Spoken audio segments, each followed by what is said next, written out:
Ahojte, vítam vás na kanáli Pán Prepper. Už sme tu mali jedno video o tom, kde sme sa bavili o takejto hovadinke, malej lampičke napájanej USB káblom napríklad z powerbanky, výborná lampička s jedným vypínačom na čítanie a podobne. Išlo o to, že som tam spomínal v tom videu, že sa pripravujem na tie krízové scenáre aj z toho pohľadu, že rád by som prípadný výpadok elektriny, nedostatok, krízový scenár prežil čo najnormálnejšie. Svojej rodine priniesol nejaký pocit normálnosti, nie že si bude musieť každý svietiť čelovkou alebo niečo podobné doma. Tak napríklad preto aj tá malinká lampička s klipom. Ale mám tu ešte už dlhé roky jednu vec, s ktorou sa s vami chcem podeliť, možno to poznáte, možno nie.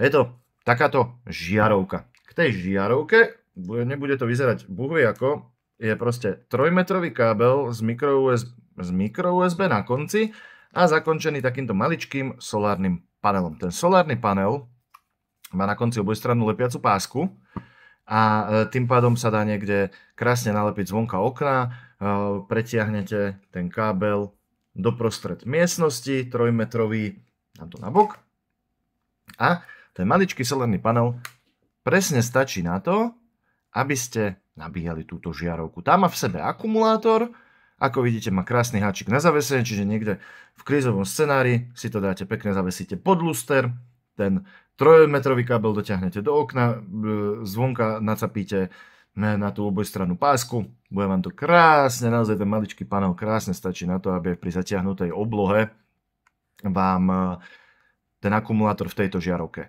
dobil. Vidíme, tu je micro USB, tu máme vypínač, má to uško a samotná žiarovečka. Keď sa pozrieme, nemalo by sa, ale pozrieme, vidíme, ako to tam vyzerá, proste takto ledkovo a vnútri je ešte akumulátor. Môžeme sa na neho pozrieť, neviem, či uvidíme kapacitu. Nie. Kapacita na ňom nikde uvedená nie je, ale čo som to tak sa s tým hral, tak vydržalo mi to svietiť nejakých 12 hodín. Samozrejme, no teraz to tam nenacvaknem spoza kamery. Svietilo mi to nejakých 12 hodín s tým, že aj viac ako 12 hodín s tým, že to svetlo bolo použiteľné. A potom ono sa postupne, ako sa ten akumulátor vybíja, tak to svetielko postupne slablo. Hej.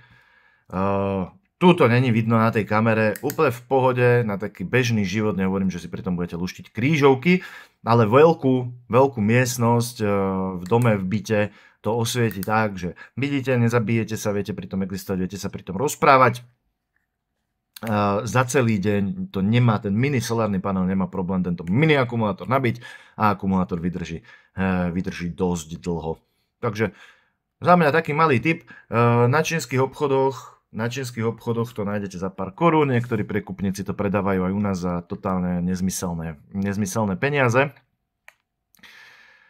Ale objednajte si to z Číny, za pár týždňov vám to príde, funguje to a dokonca dnes sú už aj modely, ktoré nemajú takto len ten jeden kábel s napájaním na ten solárny panel. Samozrejme viete to tým pádom nabiť aj napríklad z powerbanky a podobne.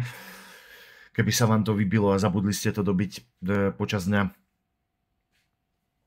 A dnes sú už aj modely, kde ešte jeden kábel z toho vychádza a máte na tom vypínač. Hej, takže nemusíte sa niekde načahovať pod strop a zapínať to. My vyšší nemáme s tým problém, nižší môžu mať, ale jednoducho není problém aj si jednoducho tú žiarovečku stiahnuť nižšie, keď nemáte tu s vypínačom a úplne pohode si posvietiť. Mám ich niekoľko, do kuchyne, do obývačky, do kúpeľne, úplne v pohode. V miestnostiach, kde je okno, máte trvalý zdroj nejakého toho v pohode svetla, nehovorím, ako keď si teraz rozsvietite byt ako